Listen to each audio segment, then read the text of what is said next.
Hello students, जैसा कि आप लोगों ने थंबनेल देख के तो समझ ही लिया रहेगा कि आज के इस वीडियो के अंदर हम लोग डिस्कस करने वाले हैं पेरोल फीचर्स के बारे में। कि टैली प्राइम के अंदर जो हमें एक पेरोल करके फीचर्स मिलता है उसका क्या यूज होता है, और पेरोल फीचर को हम लोग क्यों यूज करते हैं। कुछ इस टाइप की चीज़ों को हम लोग यहाँ पे समझने वाले हैं कि पेरोल के अंदर हम लोग किस टाइप की इंफॉर्मेशन को सेव करके रखते हैं।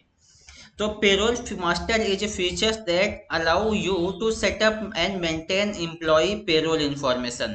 सीधा सा मतलब यहाँ पे क्या है पेरोल का, कि पेरोल टैली प्राइम का जो फीचर्स है इसके अंदर हम लोग क्या करते हैं कि एम्प्लॉयज की जो सैलरी होती है, उनका जो अर्निंग होता है या उन एम्प्लॉयज की सैलरी से जो डिडक्शंस होते हैं उन सबको मेंटेन करने का काम हम लोग यहाँ पे करते हैं। मतलब कि कंपनी है तो कंपनी के अंदर इम्प्लॉयज होते हैं, और इम्प्लॉयज का जो भी उनका सैलरी बनती है तो सैलरी के अंदर बहुत सारी चीज़ें होती हैं जो उन्हें अर्निंग के पॉइंट ऑफ व्यू से मिलता है, और बहुत सारी ऐसी चीज़ें होती हैं जो उनके सैलरी से डिडक्ट कर लिया जाता है, जैसे कि पीएफ हो गया, इम्प्लॉय का सेल्फ इंश्योरेंस हो गया। इस टाइप से बहुत सारे पे हेड्स होते हैं जिसको मेंटेन करने का काम हम लोग टैली प्राइम के पेरोल वाले फीचर्स के अंदर या पेरोल मास्टर वाले फीचर्स के अंदर हम लोग जा करके करते हैं। To set up payroll master in Tally Prime, you need to provide basic information about your organizations, जैसे कि कंपनी, उसका एड्रेस क्या है, और जो भी उसके रिलेटेड इंफॉर्मेशन होती है जैसे कि उसका टैन नंबर वगैरह हो गया या उसका जीएसटी नंबर वगैरह। इस टाइप की इंफॉर्मेशन आप प्रोवाइड करते हैं कंपनी के पॉइंट ऑफ व्यू से।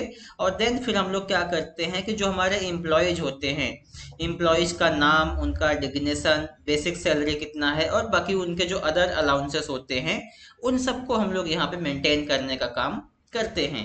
एग्जाम्पल के लिए देखेंगे, जैसे आप यहाँ पे पे स्लिप है तो मंथली जो भी एम्प्लॉयज की सैलरी बनती है उनका पे स्लिप बनाना हुआ, उनकी सैलरी को कैलकुलेट करना हुआ, उनके टैक्सेस वगैरह क्या डिडक्ट होंगे, उन सब चीज़ों का जो इन्फॉर्मेशन होता है। एम्प्लॉयज का अटेंडेंस मेंटेन करना हुआ, कब प्रेजेंट थे कब अब्सेंट थे, कितना उनका डेली का मतलब तरीके से अर्निंग होता है, उनका अर्निंग जो है वो प्रोडक्शन बेसिस पे है या फिक्स सैलरी है, या बोनस वगैरह देना हुआ। तो इस टाइप की जो भी इंफॉर्मेशन होती है, ये सारे के सारे इंफॉर्मेशन हम लोग कहाँ पे कंडक्ट करते हैं या कहाँ पे रिकॉर्ड करके रखने का काम करते हैं, टैली प्राइम के पेरोल फीचर्स के अंदर।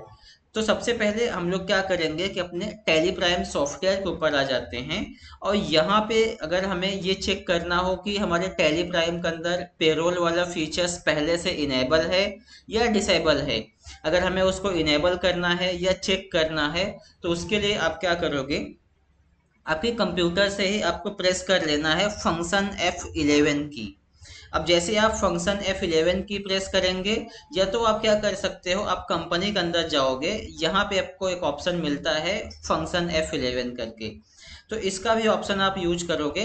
देन आपके सामने ये कंपनी का जो इन्फॉर्मेशन सेटअप करने के लिए होता है या कंपनी का फीचर सेटअप करने के लिए होता है वो स्क्रीन आपके सामने आ जाती है। अब यहाँ से आपको क्या करना है, आ जाना है सीधा पेरोल के ऊपर, और पेरोल में देखेंगे तो मेंटेन पेरोल, इस चीज को आपको यस करके सेव कर देना है। अगर ये बाय डिफॉल्ट नो है तो आप इसको यस कर लेना, और यस करने के बाद इसको हम क्या करेंगे, यहाँ से एक्सेप्ट कर लेंगे। अब जैसे ही आप एक्सेप्ट कर लोगे तो आपको क्या करना है कि अब आपको ये चेक करना है कि पेरोल के अंदर कौन कौन से फीचर्स हमें मिलते हैं या कौन कौन से इंफॉर्मेशन हम जा करके सेव कर सकते हैं। तो उसके लिए एक बार आ जाएंगे हम लोग क्रिएट के ऊपर, और क्रिएट के ऊपर आने के बाद में हम लोग आ जाएंगे सीधा कहाँ पे, पेरोल मास्टर के अंदर। तो यहाँ पे देखेंगे इम्प्लॉय का ग्रुप, इम्प्लॉय क्रिएट करना, यूनिट बनाना। यूनिट से मेरा मतलब है कि इम्प्लॉय का जो वर्किंग टाइम है वो आवर्स में है, मिनट्स के अंदर है, डेज के अंदर है, तो वो यूनिट आप क्रिएट कर सकते हैं। Plus attendance and production users का, जो आपके एम्प्लॉयज होते हैं अगर उनका प्रोडक्शन बेस पे है तो प्रोडक्शन, और नहीं तो आप अटेंडेंस बना सकते हैं अब्सेंट का, उनका उनका ओवर टाइम का। इस टाइप से हम क्या करते हैं, यहाँ पे अटेंडेंस क्रिएट करने का काम करते हैं। नेक्स्ट है हमारा पे हेड्स।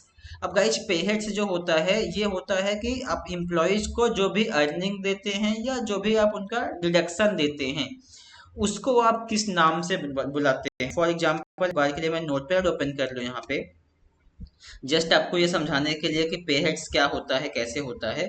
तो उसके लिए गाइज आप देखेंगे तो जो हमारी सैलरी मिलती है, हमें कुछ कई बार होता है जो बेसिक सैलरी के नाम से मिलता है, बेसिक सैलरी के अलावा आप देखेंगे तो कुछ लोगों को एचआरए मिलता है, आप जिसको हाउस रेंट कह सकते हैं। एचआरए हो गया, और डिडक्शन के पॉइंट ऑफ व्यू से पीएफ वगैरह होता है।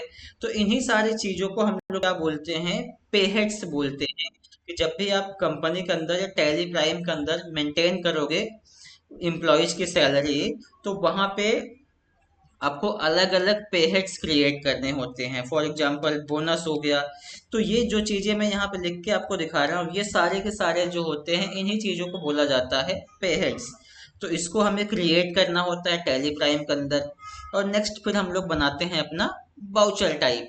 अब बाउचर टाइप का यहाँ पे क्या मतलब हो जाएगा कि एम्प्लॉयज का जो पे स्लिप हो गया, या जिसको हम सैलरी स्लिप भी बोलते हैं, उसको क्रिएट करना, उनकी सैलरी वगैरह डिफाइन करना। तो इस टाइप से टैली प्राइम के अंदर हमें जो होता है बहुत सारे फीचर्स मिलते हैं, जब भी हम लोग टैली प्राइम के अंदर मेंटेन करते हैं पेरोल मास्टर को। इस वीडियो के लिए इतना ही, और बाकी एक एक करके फिर हम लोग इंडिविजुअल वीडियोज के अंदर समझेंगे कि पेरोल में एम्प्लॉय ग्रुप कैसे क्रिएट करना है, एम्प्लॉय ग्रुप होता क्या चीज है, देन एम्प्लॉय कैसे क्रिएट करना होता है, उनकी यूनिट वगैरह कैसे क्रिएट करना होता है। ये एक एक करके हम लोग नेक्स्ट सेशन के अंदर समझते जाएंगे।